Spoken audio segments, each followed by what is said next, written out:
എല്ലാവർക്കും നമസ്കാരം. ഇന്ന് ഞാൻ നിങ്ങളോട് ഒരു ക്വസ്റ്റ്യൻ ചോദിക്കുകയാണ്. നിങ്ങൾ പ്രത്യേകിച്ച് വലിയ കാര്യമൊന്നും ചെയ്തില്ലെങ്കിലും അടുത്ത ദിവസം എഴുന്നേൽക്കാൻ മടി തോന്നുന്നുണ്ടോ? നിങ്ങളുടെ മനസ്സ് ടയേർഡ് ആയിട്ടും ഒരുപാട് ഓവർലോഡ് ആയിട്ടും തോന്നുന്നുണ്ടോ? പല ആക്ഷൻ എടുക്കണമെന്ന് നിങ്ങൾക്ക് ആഗ്രഹമുണ്ട്, പക്ഷേ ഒന്നും എടുക്കുവാൻ കഴിയാതെ അലസതയോടെ നിങ്ങൾ ഇരിക്കാറുണ്ടോ? എന്തുകൊണ്ടാണെന്ന് പലരും നിങ്ങളോട് ചോദിക്കാറുണ്ട്. നിങ്ങൾ നിങ്ങളോട് തന്നെ ചോദിക്കുന്ന ഒരു ക്വസ്റ്റ്യൻ ആണ്.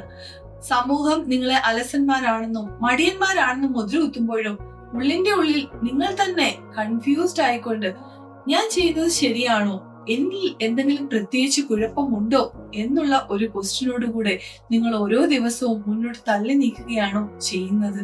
ഇത് എന്തുകൊണ്ടാണ് ഇങ്ങനെ സംഭവിക്കുന്നത് അറിയാമോ? നിങ്ങൾ മടിയന്മാരോ അലസന്മാരോ ഒന്നുമല്ല. പകരം നിങ്ങൾ ഒരുപാട് വൈകാരികമായിട്ട് ക്ഷീണിതരാണ്. അതായത് ഇമോഷണലി നിങ്ങൾ എക്സോസ്റ്റഡ് ആണ്. അപ്പോൾ അലസതയും ഈ വൈകാരിക ക്ഷീണവും തമ്മിൽ ഉള്ള വ്യത്യാസം എന്താണെന്ന് നമുക്ക് നോക്കാം. അലസത എന്ന് പറഞ്ഞാൽ നിങ്ങൾക്ക് എനർജി ഉണ്ട്, പക്ഷെ ചെയ്യാൻ താല്പര്യമില്ല. അതേസമയം വൈകാരിക ക്ഷീണം അല്ലെങ്കിൽ ഇമോഷണൽ എക്സോഷൻ എന്ന് പറഞ്ഞാൽ മറ്റൊന്നുമല്ല, നിങ്ങൾക്ക് ചെയ്യാൻ താല്പര്യമുണ്ട്, പക്ഷെ എനർജി ഇല്ല. ഇമോഷണലി എക്സോസ്റ്റഡ് ആയിട്ടുള്ള ഒരു വ്യക്തിക്ക് എപ്പോഴും ഗിൽറ്റി ഫീൽ തോന്നാറുണ്ട്, കുറ്റബോധം ഉണ്ടാകാറുണ്ട്. തനിക്ക് ചെയ്യാൻ ആക്ഷൻ എടുക്കാൻ പറ്റുന്നില്ല എന്നുള്ള ഒരു കുറ്റബോധം, അല്ലെങ്കിൽ സമൂഹത്തിന്റെ മുന്നിൽ ഞാൻ സ്ട്രോങ് ആയിരിക്കണം എന്ന് മനസ്സിൽ ആഗ്രഹമുണ്ട്, പക്ഷെ ചെയ്യാൻ കഴിയുന്നില്ല. അപ്പോൾ ഈ കാര്യങ്ങളൊക്കെ മുന്നോട്ട് കുറ്റപ്പെടുത്തിക്കൊണ്ട് സ്വയം താഴ്ത്തി സ്വയം കുറ്റപ്പെടുത്തിക്കൊണ്ട് താൻ അലസനാണ് അല്ലെങ്കിൽ മടിയുള്ള വ്യക്തിയാണ് എന്ന ലേബലും കൊണ്ട് ഈ വ്യക്തി മുന്നോട്ട് പോവുകയാണ് ചെയ്യുന്നത്. ചിലപ്പോൾ നിങ്ങൾ ചെറിയ കുട്ടിയായിരുന്നപ്പോൾ സ്ട്രോങ് ആയിരിക്കണം എന്നായിരിക്കും കേട്ട് വളർന്നത്. നിങ്ങൾക്ക് കരയാൻ ഒരു സ്പേസ് ഉണ്ടായിരുന്നില്ല. ചില സമയത്ത് നിങ്ങൾക്ക് ഒരുപാട് റെസ്പോൺസിബിലിറ്റി ഉണ്ടായിരുന്നിരിക്കാം. അപ്പോൾ ഇങ്ങനെ വളർന്ന ഒരു വ്യക്തിയാണ് നിങ്ങളെങ്കിൽ തീർച്ചയായിട്ടും റെസ്റ്റ് എടുക്കുക എന്ന് പറയുന്നത് നിങ്ങൾക്ക് കുറ്റബോധത്തെ കൊടുക്കുന്നു. അതേസമയം നിങ്ങൾ റിലാക്സ് ആയി കുറച്ചു നേരം ഇരിക്കാമെന്ന് വിചാരിച്ചാൽ നിങ്ങൾക്ക് വളരെയധികം ഗിൽറ്റി ഫീല് തോന്നാറുണ്ട്. അതുപോലെ നിങ്ങൾ ഒരു സർവൈവ് മോഡിലാണ് ഇപ്പോൾ ജീവിച്ചുകൊണ്ടിരിക്കുന്നത്. കാരണം ഏത് സ്ഥലത്തു നിന്നാണ് എനിക്ക് പ്രശ്നങ്ങൾ ഉണ്ടാകുന്നത് എന്നുള്ള ഒരു ഭയത്തോടെയാണ് നിങ്ങൾ ജീവിച്ചുകൊണ്ടിരിക്കുന്നത്. നിങ്ങൾക്കൊരു സീക്രട്ട് പറയാം, അത് യഥാർത്ഥത്തിലുള്ള ഒരു സത്യമാണ്. കാരണം ഈ സമയത്ത് ഈ ഒരു സ്റ്റേജിൽ നിൽക്കുന്ന വ്യക്തി നിങ്ങളാണെങ്കിൽ നിങ്ങൾക്ക് ഒരു മോട്ടിവേഷണൽ ടോക്കും വർക്ക് ആവുകയില്ല. സെൽഫ് ഡിസിപ്ലിൻ ഒട്ടും തന്നെ നിങ്ങളിൽ പ്രതിഫലിക്കുകയില്ല. നിങ്ങൾ പോസിറ്റീവായിരിക്കണം എന്ന് ചിന്തിച്ചാൽ പോലും നിങ്ങൾക്ക് കൂടുതലായിട്ട് നെഗറ്റീവ് ചിന്തകൾ മാത്രമേ വരികയുള്ളൂ.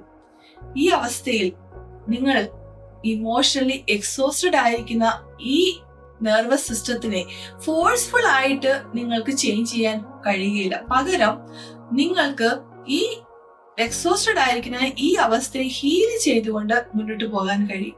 ആ ഹീൽ ചെയ്യണമെങ്കിൽ നിങ്ങൾ സേഫ് ആണ് എന്നുള്ള ഒരു കരുതൽ നിങ്ങളുടെ നെർവസ് സിസ്റ്റത്തിന് നിങ്ങൾ കൊടുക്കുക മാത്രമാണ് ചെയ്യേണ്ടത്.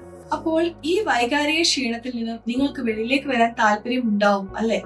കാരണം നിങ്ങൾ ഇതും ഓവർലോഡായിട്ട് മുന്നോട്ട് കൊണ്ടുപോയാൽ നിങ്ങളുടെ ജീവിതത്തിൽ നിങ്ങൾക്ക് ഒരു ആക്ഷൻ എടുക്കാൻ പറ്റുകയില്ല. അലസന്മാരെ പോലെ നിങ്ങൾ കുറ്റബോധമുള്ളവരായിട്ട് മുന്നോട്ട് ജീവിക്കേണ്ടി വരും. അതുകൊണ്ട് ഇന്ന് ഇതിൽ നിന്ന് വെളിയിലേക്ക് വരുവാൻ ഞാൻ നിങ്ങൾക്ക് 2 ചെറിയ ടെക്നിക്കുകൾ പറഞ്ഞു തരാം. അത് ആത്മാർത്ഥമായിട്ട് നിങ്ങൾ ചെയ്യുന്നത് വഴി തീർച്ചയായിട്ടും നിങ്ങളുടെ ജീവിതത്തിൽ വലിയ പോസിറ്റീവായിട്ടുള്ള മാറ്റങ്ങൾ ഉണ്ടാകും. അപ്പോൾ ആദ്യത്തെ ടെക്നിക്ക്, നിങ്ങൾ നിങ്ങളുടെ ഈ ഇമോഷണൽ എക്സോഷൻ അല്ലെങ്കിൽ ഈ വൈകാരിക ക്ഷീണം എന്തുകൊണ്ടാണ് നിങ്ങൾക്ക് ഉണ്ടാവുന്നതെന്ന് മനസ്സിലാക്കുക. അതായത് മറ്റുള്ളവരെ സന്തോഷിപ്പിക്കാനായിട്ട് നിങ്ങൾ ഒരുപാട് വർക്ക് ചെയ്യുന്നുണ്ടോ, അല്ലെങ്കിൽ ഒരുപാട് റെസ്പോൺസിബിലിറ്റി മറ്റുള്ളവർക്ക് കൊടുക്കാതെ എല്ലാ കാര്യങ്ങളും ഞാൻ സ്വന്തമായിട്ട് ചെയ്യണം എന്ന് നിങ്ങൾ കരുതുന്നുണ്ടോ? അപ്പോൾ നിങ്ങൾ ചെയ്യേണ്ടുന്നത് ആദ്യം മനസ്സിലാക്കുക എന്നതാണ്. അതായത് അവയർനെസ് ആണ് ഹീലിംഗിലേക്കുള്ള ആദ്യത്തെ പടി. അപ്പോൾ ഇത് മനസ്സിലാക്കിയതിനു ശേഷം നിങ്ങൾ ഹീലിംഗിലേക്ക് പോകുക. ഹീലിംഗ് എന്ന് പറയുന്നത് തീർച്ചയായിട്ടും നിങ്ങൾ ഒറ്റ ദിവസം കൊണ്ട് ചിലപ്പോൾ സംഭവിച്ചു എന്ന് വരില്ല.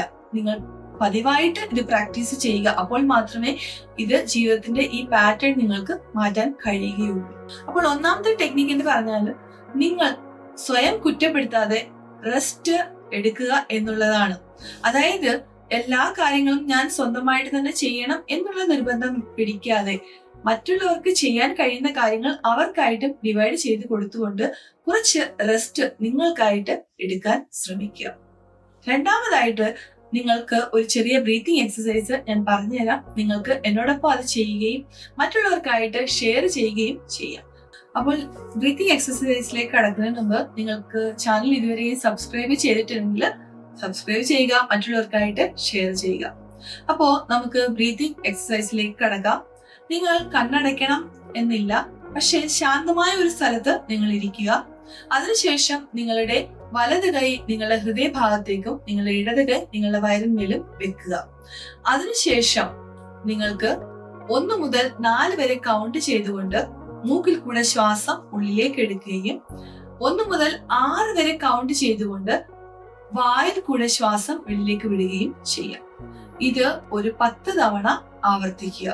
ഇപ്പോൾ നിങ്ങളുടെ മനസ്സ് വളരെ ശാന്തമാകും. അതോടൊപ്പം ഈ ബ്രീത്തിങ് എക്സസൈസ് ചെയ്യുന്നതോടൊപ്പം നിങ്ങൾക്ക് പറയാം, ഞാൻ സേഫ് ആണ് എന്ന് ആവർത്തിച്ച് നിങ്ങളോട് തന്നെ പറയുക. ഇത് ചെയ്തു കഴിഞ്ഞ ശേഷം നിങ്ങൾക്കുണ്ടാകുന്ന മാറ്റങ്ങൾ കമന്റ് ബോക്സിൽ ഷെയർ ചെയ്യുക. അപ്പോൾ അടുത്ത വീഡിയോയുമായി വരുന്നത് വരെ സ്റ്റേ ട്യൂൺഡ്.